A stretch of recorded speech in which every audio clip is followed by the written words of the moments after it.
अस्सलामुअलैकुम। मैं हूं डॉक्टर मोहम्मद मुकरम शेख और आज हम जिस डिज़ीज़ को डिस्कस करेंगे इस वीडियो में वो है back pain, lower back pain या फिर हम स्पाइनल पेन यानी स्पाइन पेन, रीढ़ की हड्डी का दर्द, कमर का दर्द, कमर के निचले हिस्से का दर्द। आज की वीडियो में हम इन तमाम तर चीज़ों को डिस्कस करेंगे। इनके कॉजेज़ क्या हैं, इनकी सिम्टम्स क्या हैं, क्या वजूहत हैं और होम्योपैथी की वो कौन सी बेस्ट मेडिसिन है जो हम यूज़ करके इस मर्ज़ से निकल सकते हैं। इसकी कुछ वजूहत है कि दर्द हमें महसूस होता है जब हम बैठते हैं, जब हम खड़े होते हैं, ट्विस्ट यानी कमर को मोड़ते हैं, लिफ्ट या कोई वज़न उठाते हैं तो हमें कमर में और कमर की रीढ़ की हड्डी में दर्द महसूस होता है।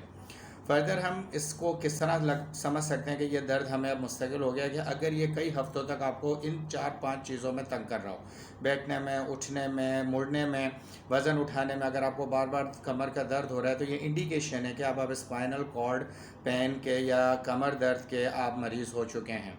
दूसरे कि सीवियर होता है, बाज़ दफ़ा रेस्ट करने से भी ये सही नहीं होता। अगर बहुत ज़्यादा रेस्ट करने के बाद भी हमारे ये कमर का दर्द सही नहीं हो रहा तो definitely we are the patient of spinal cord pain. अच्छा, फर्दर ये होता है कि पेन नीचे जो है मूव करता है डाउनवर्ड लेग्स की तरफ और दोनों लेग्स की मूवमेंट को मुतासर करता है। और फर्दर अगर ये पेन बढ़ जाए यानी कि पुराना हो जाए तो नमनेस इसमें जिसे हम कहते हैं सुन हो जाना, वीकनेस, टांगों में कमज़ोरी महसूस होती है और टिकलिंग ऐसा महसूस होता है जैसे कि चूंटियाँ फॉर्मिकेशन टाइप की जैसे चल रही हों टांग के ऊपर। ये एक किस्म की सिम्टम है जिससे हमें पता लगता है कि अब स्पाइनल पेन जो है हमें बढ़ता चला जा रहा है। और इसके साथ साथ वेट लॉस यानी कि वज़न भी कम होना शुरू हो जाता है। बाज़ केसेस में ये नहीं भी होता है, वज़न अपनी जगह सस्टेन करता है, लेकिन कई केसेस के अंदर पेशेंट का वज़न भी लूज़ होना शुरू हो जाता है। तो ये वो बुनियादी चीज़ है जिससे हमें ये पता चल जाता है कि अब स्पाइनल पेन हमारा मुस्तकिल मर्ज़ बन चुका है और अब हमें इसकी ट्रीटमेंट चाहिए। तो ये फर्स्ट स्टेप था।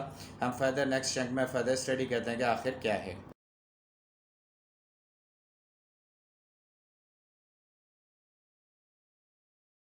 हम कॉजेज़ को डिस्कस करते हैं इस चंक के अंदर।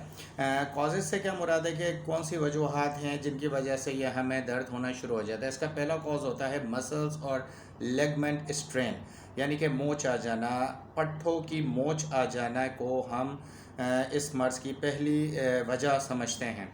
होता है क्या है कि रिपीटेड लिफ्टिंग, हेवी वेट, बार बार वज़न को ज़्यादा उठाना, जैसे कोई मज़दूर या घर की ख़वातीन या बड़ी उम्र के अफराद अगर कोई वज़न का काम मुस्तकिल तौर पे करते हैं तो ये मर्ज़ पैदा होता है। या फिर अचानक किसी वक्त उनकी मूवमेंट जो है एकदम ज़्यादा वज़न उठा लिया, उसकी बुनियाद पर भी ये वज़न उनका सस्टेन नहीं होता और ये कमर पे एक किस्म की लचक और एक चुक पैदा कर देता है जिसे हम स्पाइनल पेन कहते हैं और ये मसल्स के अंदर पैदा हो जाता है। तो मतलब अचानक वज़न उठा लेना या मुस्तकिल वज़न उठाने से ये सबब पैदा होता है।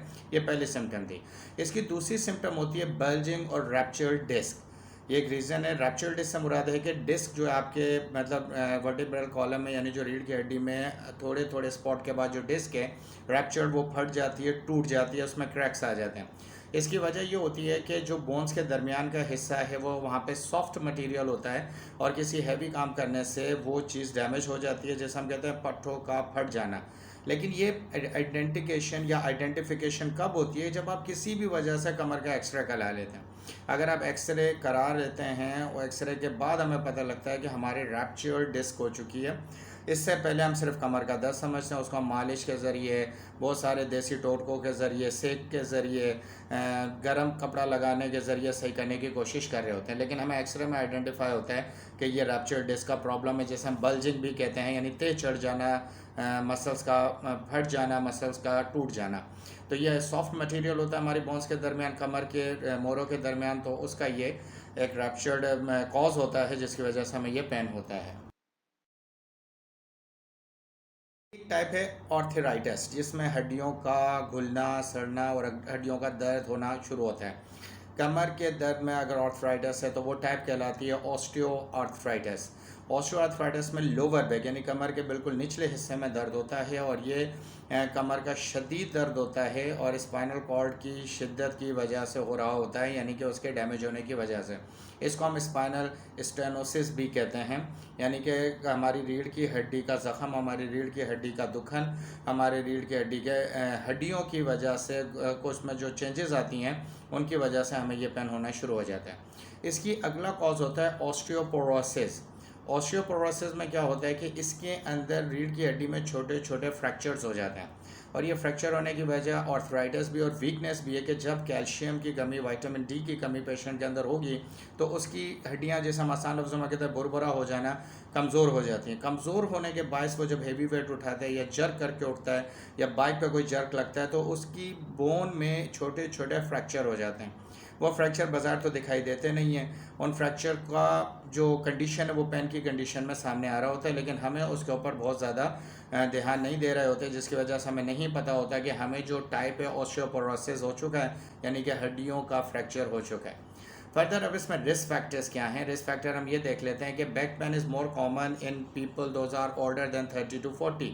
30 से 40 साल की उम्र के दरमियान अक्सर अफराद को ये केसेस सामने आते हैं, और फिर everlasting to be continued, फिर ये उस वक्त तक चलते रहते हैं जब तक इसका प्रॉपर ट्रीटमेंट नहीं होता।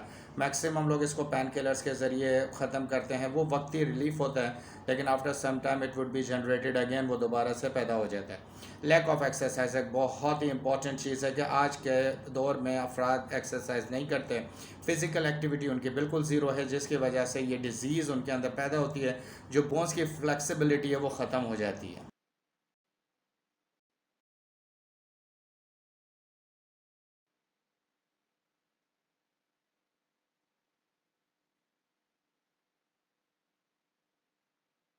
की फ्लेक्सिबिलिटी ख़त्म होने की वजह से उनके अंदर ये सबब पैदा होता है कि उनकी हड्डियाँ स्टिफ अकड़ जाती हैं, और फिर उसमें फ्रैक्चर बहुत ही आसानी से जनरेट होता है। एक्सेसिव वेट है, एक्सेस वेट का मतलब ये उनका वज़न बढ़ा हुआ है, बहुत ज़्यादा बॉडी वेट है, तो बोन्स के ऊपर डेफिनेटली ऐसा मेडिकल टाइप के बहुत ज़्यादा लोड आता है, जिसकी वजह से उन्हें प्रॉब्लम होता है। इम्प्रॉपर लिफ्टिंग, बग़ैर किसी गाइडलाइन के हम अचानक ऐसा वज़न उठा लेते हैं जिसको हम प्रॉपर तरीके से उठाने का तरीका नहीं जानते, तो वो भी हमारी spinal cord, spinal vertebral column के ऊपर बहुत ज़्यादा इफेक्ट डालता है। और एक कॉज है स्मोकिंग, जो मतलब उसके बहुत ही सिवियर इश्यूज़ हैं कि मतलब वो पूरी बॉडी को ही डैमेज करती है। उनमें से एक पार्ट ये भी है कि वो आपके इस हिस्से को भी डैमेज कर रही होती है। तो ये वो तमाम तर सिम्टम थी जो हमने आपको बड़ी डिटेल से समझाई, इसके कॉजेज समझाए, इनकी तमाम तर चीज़ों को बताया। अब हम ये देखेंगे कि आखिर कौन सी होम्योपैथिक मेडिसिन इन तमाम तर पेन को, जो कि मसल्स की स्टिफनेस की वजह से हो गए, मसल्स को मोड़ने में होते हैं, खड़े रहने में होते हैं, बैठने में होते हैं, मूवमेंट के अंदर होते हैं, चाहे वो कोई भी वजह हो जो अभी हमने आपके साथ डिस्कस किया है, वो आर्थराइटिस हो यानी, या वो वीकनेस हो बोन हो, या वो विटामिन कैल्शियम किसी की भी कमी हो, उन तमाम तर फीचर्स को कवर करेगी जो होम्योपैथिक मेडिसन। अब हम उसको स्टडी करेंगे और हमें पता चलेगा कि हम उस मेडिसिन के ज़रिए, उसके रेगुलर यूज़ के ज़रिए हम इसको बीमारी को और स्पाइनल पेन की इससे हम निजात हासिल कर सकते हैं। जी, हम जिस होम्योपैथिक मेडिसिन को इन तमाम तर बीमारी में यूज़ करें वो है नेट्रम म्यूरेटिकम। नेट्रम म्यूरेटिकम एक बेस्ट मेडिसिन है जो कि इन तमाम तर सिम्टम और कॉजेज़ के ऊपर काम करेगी। नेट्रम म्यूरेटिकम बेसिकली स्पाइनल ट्रबल्स, यानी कि ये जो सारे ट्रबल्स मैंने आपको बताया इसके ऊपर काम करती है। जब ग्रेट सेंसिटिविटी और प्रेशर जो है नाकाबिले बर्दाश्त हो जाए, कमर की जो है कमर है, रीढ़ की हड्डी है या पूरी कमर है बहुत ज़्यादा सेंसिटिव हो जाए और किसी भी किस्म का प्रेशर बर्दाश्त ना करे, तो फिर हम नेट्रम म्यूरेटिकम को इस्तेमाल करेंगे। फर्दर इसके अंदर एक कफ आ जाए ना, यानी कि अगर खांसी भी आती है तो हल्का सा ये जर्क भी जो है कि रीढ़ की हड्डी को बर्दाश्त नहीं होता, तो और दूसरा ये है कि चलते फिरते रहने से ये दर्द बढ़ता है, और फिर अगर हम आराम करें तो फिर ये दर्द कम होता है। ये नेट्रम म्यूरेटिकम की ख़ास सिम्टम है। आपने अक्सर इस पेशेंट को देखा होगा कि अगर वो मूवमेंट में रहता है तो काफ़ी पेन में रहता है। व्हेन दे गेट रिलैक्स और they take some rest in their rooms और ऑन द बेड, जब वो सीधा लेट जाता है लाइंग ऑन द बेड, तो वो कंफर्ट फील करता है। तो ये नेट्रम म्यूरेटिकम की एक ख़ास खूबी है। अच्छा, इसी तरह नेट्रम म्यूरेटिकम तमाम तर ऑब्जेक्ट्स को कवर करेगी। तो ये तमाम तर चीज़ें जो मैंने आपसे डिस्कस की हैं वो नेट्रम म्यूरेटिकम है। इसको आपने 200 पावर पोटेंसी में इस्तेमाल करना है, और अगर दर्द ज़्यादा है तो फिर आप इसको 1 M यानी कि 1 M पावर पोटेंसी में इस्तेमाल करेंगे।